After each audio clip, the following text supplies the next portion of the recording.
هذا الرسالة اللي سمعتها وانتشرت لابد ان نكون يا ريت بأسرع وقت. احنا عندنا مشكله بالفساد؟ لا عندنا مشكله. مسؤول عن القضاء مكتب هذا العامري اليوم صار مكالمة، قال تعال وعندنا قضاء عراقي ونقعد على طاولة وانت اطلب اللي عندك والقضاء يفصل بيناتنا. مو القضاء يفصل بيناتنا.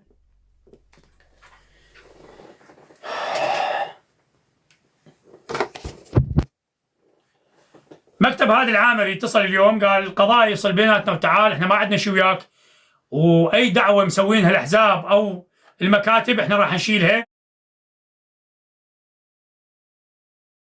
عنك ونسوي تسويه مثل ما اسمعوا، مثل ما جبنا خميس الخنجر وخميس كان ارهابي، هو يقوله خميس كان ارهابي وجبناه وجبنا